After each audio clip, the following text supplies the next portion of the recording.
പാലക്കാട് കോങ്ങാട് നിയോജക മണ്ഡലത്തിലെ കുറി പെൺകരുത്തിന്റെ പോരാട്ടമാണ്. കേരളത്തിൽ 3 മുന്നണികളുടെയും വനിതാ സ്ഥാനാർത്ഥികൾ മത്സരിക്കുന്ന ഏക മണ്ഡലമാണ് കോങ്ങാട്.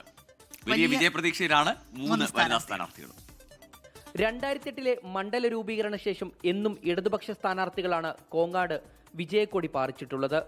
മണ്ഡലത്തിൽ നടപ്പാക്കിയ വികസനങ്ങൾ പറഞ്ഞാണ് സിറ്റിംഗ് MLA കെ ശാന്തകുമാരി തിരഞ്ഞെടുപ്പ് കളത്തിൽ വോട്ട് തേടി ഇറങ്ങിയിരിക്കുന്നത്. കഴിഞ്ഞ 5 വർഷക്കാലം ഇവിടുത്തെ സിറ്റിംഗ് MLA എന്ന നിലയിൽ നമ്മൾ ചെയ്തിട്ടുള്ള ഒട്ടേറെ വികസന പദ്ധതികളുണ്ട്. അപ്പോൾ അതെല്ലാം ജനങ്ങൾക്കിടയിൽ വലിയ രൂപത്തിൽ പ്രചരണം വന്നിട്ടുണ്ട്. അപ്പോൾ അതിൻ്റെയൊക്കെ അടിസ്ഥാനത്തിൽ വീണ്ടും കോങ്ങാട് മണ്ഡലം വളരെ നല്ല രീതിയിലുള്ള ഭൂരിപക്ഷത്തോടുകൂടി നമ്മൾ വിജയിക്കുമെന്ന് തന്നെയാണ് ശുഭപ്രതീക്ഷയാണുള്ളത്. മുസ്ലിം ലീഗിൽ നിന്ന് കോൺഗ്രസ് തിരഞ്ഞെടുത്ത സീറ്റിൽ KPCC ജനറൽ സെക്രട്ടറിയും Palakkad MP VK ശ്രീകണ്ഠന്റെ ഭാര്യയുമായ K തുളസിയാണ് UDF സ്ഥാനാർത്ഥി. പിന്നെ കഴിഞ്ഞ 10 വർഷക്കാലത്തെ ഇടതുമുന്നണി സർക്കാരിന്റെ ജനദ്രോഹ നയങ്ങൾ കൊണ്ട് പൊറുതി മുട്ടിയ വോട്ടർമാരാണ് വോട്ട് ചെയ്യാൻ കാത്തിരിക്കുന്നത്. സർക്കാരിന്റെ ജനദ്രോഹ നയങ്ങൾക്കെതിരായിട്ടുള്ള ഒരു വിധിയെഴുത്ത് ഈ തെരഞ്ഞെടുപ്പിൽ ഉണ്ടാകും എന്നുള്ളതാണ് ഞങ്ങളുടെ ഏറ്റവും വലിയ ആത്മവിശ്വാസം. BJP സംസ്ഥാന സെക്രട്ടറി രേണു സുരേഷാണ് NDA സ്ഥാനാർത്ഥി.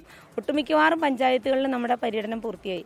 നമ്മൾ അവിടെയൊക്കെ ചെല്ലുമ്പോൾ ആളുകൾക്ക് നല്ല റെസ്പോൺസാണ്.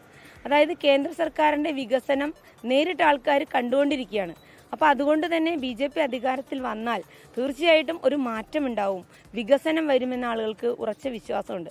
സംവരണ മണ്ഡലമായ കോങ്ങാട് ഇത്തവണ LDFനൊപ്പം പാറ പോലെ ഉറച്ചു നിൽക്കുമോ അതോ UDFോ NDAയോ ചരിത്രം തിരുത്തിക്കുറിക്കുമോ എന്ന് കാത്തിരിക്കുകയാണ് വോട്ടർമാർ. ഷാരിഖ് നവാസ്, 24 പാലക്കാട്.